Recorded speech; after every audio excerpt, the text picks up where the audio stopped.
இன்றே டவுன்லோட் செய்து உங்கள் ஃபேவரட் ஷோக்களை என்ஜாய் பண்ணுங்க. நான் தான் இதெல்லாம் வேண்டான்னு படிச்சு சொன்னேன்ல. இவதான் பண்ணிருப்பான்னு நமக்கு தெரியாதா என்ன?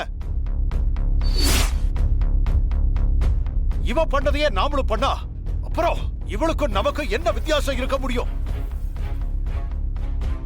அவ்வளவு ஈஸியாலா இவ செத்துடக்கூடாது. ஜானகிய கொன்னா இவ அன்ன போஸ்டா ஜெயிச்சிடலான்னு தானே இப்படி எல்லாம் பண்ணா. நாம ஜானகியை காப்பாத்திட்டோம்ல. இவ ஜானகியை எதிர்த்து எலெக்ஷன்ல நிக்கணும்.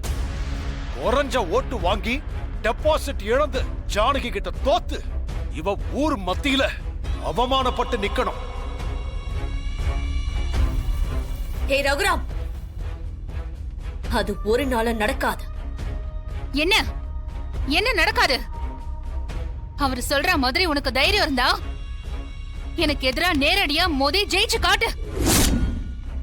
அதுக்கு தைரியம் இல்லாம இப்படி எல்லாம் குறுக்கு வழியில என்ன கொல்ல பாக்குறியா? ஏய், படிக்காத தற்குறி, நீ எல்லாம் என்ன பார்த்து சவால் விடுறியா? என்ன என்ன சொன்ன? என்ன சொன்ன? ஏன் பொண்டாட்டி படிக்காத தற்குறியா? நீ படிச்சவங்கிறதுனால அவளை விட நீ வசத்தியா? என் ஜானகியோட நல்ல குணத்துக்கு நீ எல்லாம் அவ கால் தூசுக்கு பெற மாட்ட.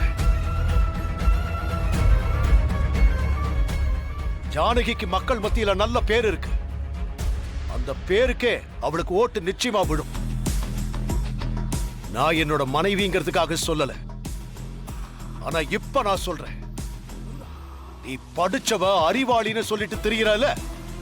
உண்மையிலேயே நீ அப்படி இருந்தா ஜானகிக்கு எதிரா போட்டி போட்டு அவளை ஜெயிச்சு காட்டு. ஆனா நான் உனக்கு சவால் விடுறேன். ஜானகி உன்னை ஜெயிப்பா. போன தடவை எப்படி நான் உன்னை டெபாசிட் இழக்க வச்சு தோக்கடிச்சேனோ அதே மாதிரி ஜானகி இந்த தடவை என்னை விட ஒரு ஓட்டாவது அதிகமா வாங்கி இதுல ஜெயிப்பான். நான் ஜெயிக்க வைப்பேன். இது கண்டிப்பா நடக்கும். முடிஞ்சா மோதி பாரு.